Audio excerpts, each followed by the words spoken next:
In the shadows of American history lies chilling tales of horror and heartbreak.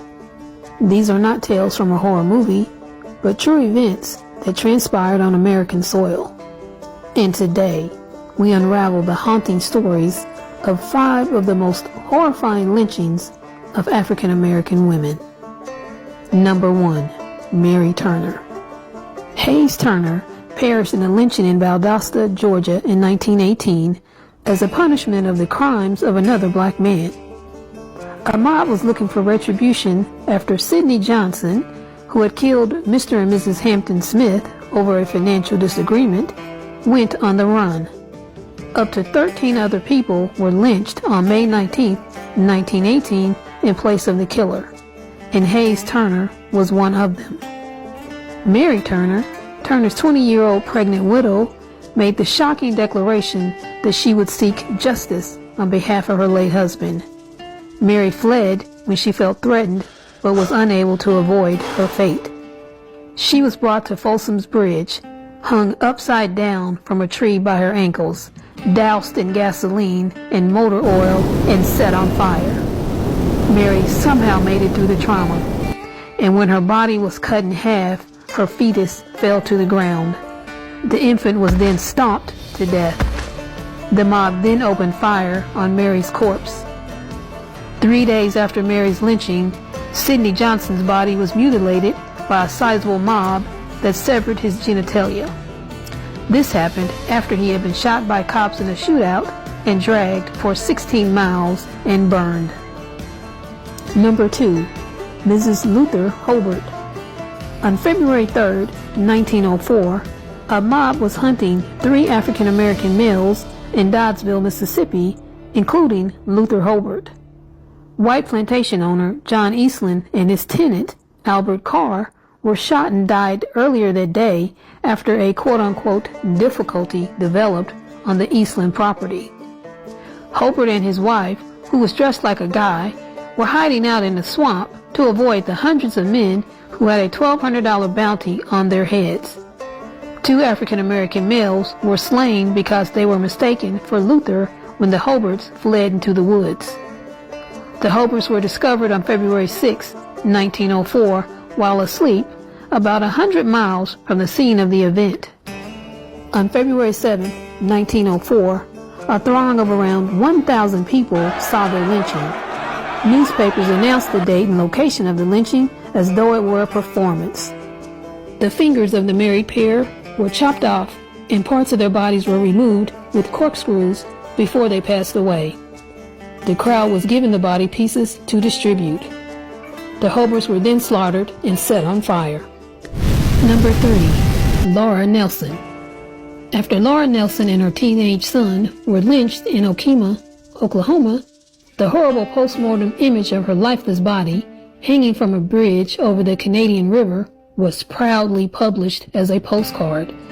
That's right, people make postcards of a lynched woman with pride.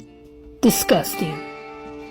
Deputy Sheriff H. Loney visited the Nelsons at their farm 2 weeks before Laura passed away on May 25, 1911. The policeman arrived to locate stolen livestock that had been reported. Laura's son reportedly felt threatened. Her son shot the deputy in the leg because he believed the officer was ready to draw his firearm. The officer bled to death after being denied water. Laura then admitted to the crime in an effort to protect her son. 2 weeks later, Laura and her son were taken from the jail by a furious white crowd. They were taken to a bridge located 6 miles away where they were hanged. But prior to her death, the mob also sexually assaulted Laura. Number 4. Jenny Steer. Fortunately, Jenny Steer, an African-American domestic worker in Shreveport, Louisiana, avoided prosecution for the brutal killing of Mrs. Frank Matthews, her former employer's wife. The son of Mrs. Matthews had assumed Jenny was at fault, but a few months later, Jenny got caught in a web that she couldn't get out of. Elizabeth Dolan, the 10-year-old daughter of white plantation owner John Dolan, perished in agony in 1903 after inadvertently drinking poison disguised as lemonade. Jenny fled from the Dolan home as the fingers were aimed directly at her. An angry mob rushed out to find Jenny on July 25, 1903, the day of Elizabeth's funeral. Jenny had been hiding in the hayloft. She was carried to the Beard plantation against her will and then hanged from a tree. Jenny refused to confess to the crime despite the mob's demands, defending herself all the way to the very end. Some of the mob opened fire on her motionless body after she had passed away. Number 5. Mary Thompson. When her son in Kentucky gave a white man called John Irwin a pair of pliers in June 1904, Mary Thompson's problems started. Mary went to confront Irwin after he struck her kid for grabbing the pliers. According to one report, Mary left with a knife in her hand, while another claims that Irwin attacked Mary from behind. The 225-pound Mary sliced Irwin's throat, despite the fact that the exact sequence of events is unclear. She was sent to jail shortly after that. An equally violent group of African American males, armed with guns, guarded Mary when a mob of white men first came for her. Mary was unfortunately targeted by the crowd once more. They were successful this time. Mary fought, even when being hung from a tree.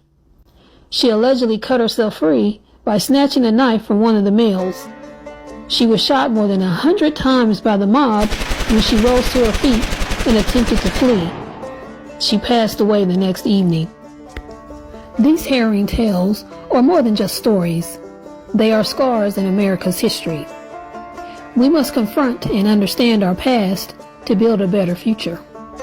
Share your thoughts and reactions in the comments below, and let's ignite a conversation that brings about change. Close this dark chapter of America's past. Let it serve as a somber reminder of the depths of humanity's inhumanity.